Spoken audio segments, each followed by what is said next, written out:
Hello friends, welcome to iExamB.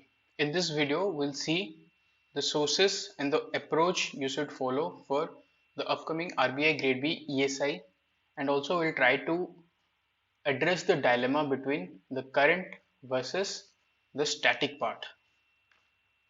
Before going forward, please subscribe to this channel and press the bell ताकि जितने भी useful videos आपके preparation के लिए हम लाएं आपको उसकी नोटिफिकेशन मिल जाए. If you have any queries with respect to your preparation, hello@iexamb.com पे आप मेल कर सकते हो. And to know more about our courses and all the details about your exam, iexamb.com पे आप visit भी कर सकते हो. तो ये जो dilemma है current versus static, it has been there for many years when it comes to RBI Grade B. And especially इस साल की RBI Grade B Phase 2 exam, especially in ESI part, उसके बाद ये जो dilemma है ये ज़्यादा ही बढ़ गया है. And we have been getting lot of queries कि after the ESI Phase 2 exam हमें स्टैटिक को पूरा स्किप कर देना चाहिए क्या, ऐसा क्वेश्चंस क्यों आ रहे हैं. Let us see. There was a passage on smile scheme and there are 3 or 4 questions based on that particular scheme. ये अगर आप देखोगे, दिस इज 11th February 2022 का पीआईबी है. पीआईबी का अपडेट था स्माइल स्कीम पे. और ये 2 पेजेस में, 2 सेक्शंस में मैं दिखा रहा हूँ ये जो पीआईबी का कवरेज है.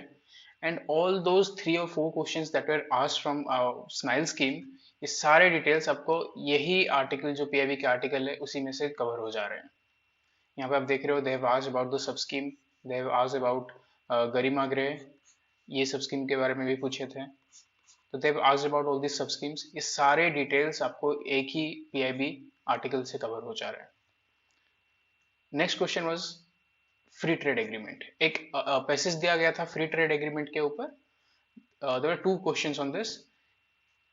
The question was economic cooperation trade agreement ECTA was signed between India and which country.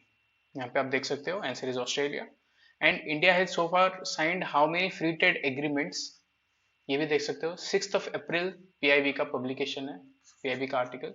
यहीं से आपको ये सारे 2 क्वेश्चंस पूछे गए थे, 2 क्वेश्चंस आपको यहीं से हो जा रहे हैं. Another passage was on Raisina dialogue. ये है मिनिस्ट्री ऑफ एक्सटर्नल अफेयर्स का एक नोटिफिकेशन जब ये रायसीना डायलॉग हुआ, दैट इज अप्रैल 21st 2022 पे. फॉर योर इन्फॉर्मेशन, आपका एग्जाम हुआ था जून 28 में, सॉरी जून 25 में. तो अप्रैल 21st में रायसीना डायलॉग का नोटिफिकेशन आया मिनिस्ट्री ऑफ एक्सटर्नल अफेयर्स में. इसमें जो एक पैसेज दिया गया था, then 3 or 4 question were asked on that passage. And वो जो पेसेज दिया गया था, वो पेसेज एग्जैक्ट कॉपी पेस्ट था मिनिस्ट्री ऑफ एक्सटर्नल अफेयर की नोटिफिकेशन का. एंड जितने भी सारे क्वेश्चंस थे उसके ऊपर, everything was from this notification only. कि इसका कौन कौन से पिलर्स हैं, कौन कौन से कंट्रीज में इसके साइड इवेंट्स हो रहे हैं, वो the participants of this dialogue, ये सारे इंफॉर्मेशन एक ही नोटिफिकेशन में था. तो ये सवाल आना नेचुरल है कि should I skip the static ESI completely now, क्योंकि जो 30 से 30 क्वेश्चंस ना ये करंट से ही थे. कोई you will not find a single question that was purely on static, ये जो ऑब्जेक्टिव के बारे में हम बात कर रहे हैं. तो the question comes, should I skip the static ESI completely now. The answer is no, of course not. क्यों? क्योंकि ये जो ऑब्जेक्टिव पार्ट है, this accounts for only half of your score in ESI. Another 50 is your descriptive paper. Descriptive का आप देख सकते हो, explain economic reform and all types of economic reforms in Indian economy from 1990s to till now. This is a question, this is directly from the syllabus. Monetary fiscal policy reform since 1991. यहाँ पे economic reform 1991 के बारे में आपको syllabus में clearly mention है. तो the same question आपको सिलेबस से उठा के एग्जैक्ट स्टैटिक क्वेश्चन डाल दिया है. अगर आप स्टैटिक प्रिपरेशन नहीं करोगे, आपके पास स्टैटिक का कंटेंट नहीं होगा, then you will not be able to attempt this question. अगर आपका स्टैटिक का जो बेस है वो सॉलिड है, तो आप बहुत अच्छे से इस पे क्वेश्चन एटलीस्ट 550 to 600 वर्ड्स लिख के आ पाओगे. Another question was, what is NBFC, how it is different from bank, also mentioned 5 types of NBFC registered with RBI. Again, this is clearly mentioned in your syllabus.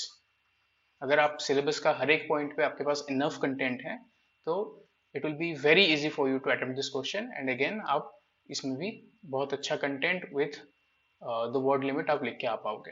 Again ये भी आप देख रहे हो कि सिलेबस है, ये भी स्टैटिक सिलेबस से है। तो इससे हमें क्या पता लगता है, दो ऑब्जेक्टिव में आपका जो 50 मार्क्स है वो करंट से आ रहे हैं, आप स्टैटिक सिलेबस को इग्नोर नहीं कर सकते। क्यों? क्योंकि आपको डिस्क्रिप्टिव आंसर्स लिखने हैं। without attempting 100 out of 100 marks, without attempting या without preparing the best for those 100 marks, आप कभी भी सिलेक्शन नहीं ले सकते। तो ये डायलेमा जो है आप इसे दिमाग से निकाल दो। what should I do now? The only thing is you need to maintain a good balance between static and current. What do you understand by this good balance? static के आपको जो सिलेबस दिया गया है, and please remember guys, the syllabus that RBI has given is very comprehensive and they will never go beyond the syllabus. कुछ भी वो descriptive में पूछते हैं और ऑब्जेक्टिव में पूछते हैं, that is some relation to the syllabus. तो सिलेबस से बाहर वो कुछ नहीं पूछते हैं। तो आपको they have given a comprehensive and very clear syllabus. You need to cover each and every part of the syllabus. सब पॉइंट्स रहते हैं सिलेबस में, जैसे कि रिफॉर्म्स हो गया, काइंड्स ऑफ रिफॉर्म्स, कौन कौन से रिफॉर्म्स हुए हैं both on physical front end monetary front, all those parts, सब पार्ट्स भी आपको बहुत अच्छे से कवर करना है। This will help you in descriptive writing and also in some part of objective.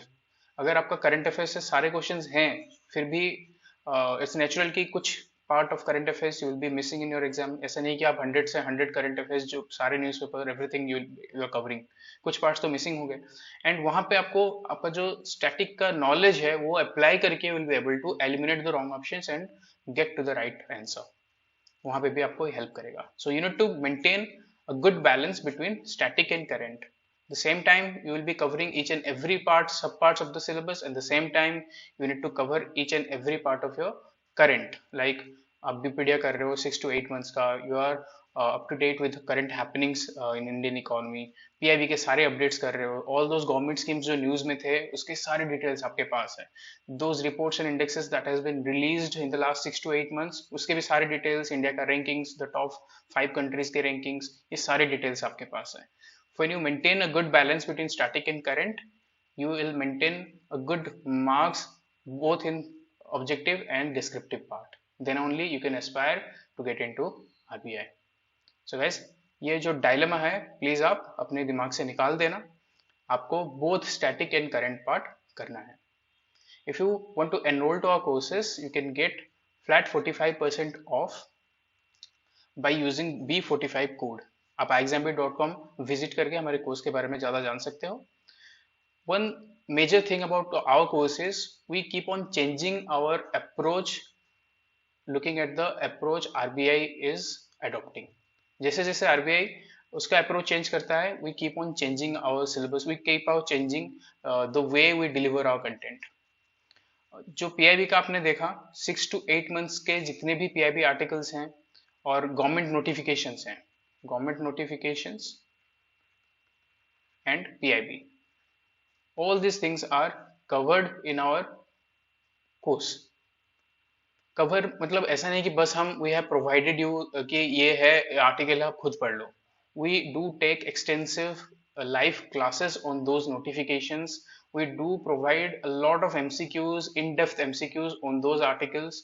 जैसे स्माइल स्कीम पे था, तो what we'll do is we'll give you a smile scheme का coverage details में in our live class. We'll provide you 5 to 6 MCQs based on this scheme, and also ये smile scheme will be there in your scheme document, ताकि जब आप revision करोगे again ये smile scheme आप cover करो। तो in this process you will not be living out any part of your syllabus, any part of your current affairs. ये सारा चीज you will be getting in our courses. exambit.com visit करके you can know more about our courses. I hope ये video आपको अच्छा लगा होगा। Please subscribe to our channel and press the bell. ऐसे बहुत सारे यूजफुल वीडियोस आपको मिलेंगे, उसका नोटिफिकेशंस भी आपको मिल जाएगा। If you have any queries with respect to your exam or our courses, hello@exambit.com पे आप मेल कर सकते हो, 9205524028 पे आप कॉल भी कर सकते हो। Thank you.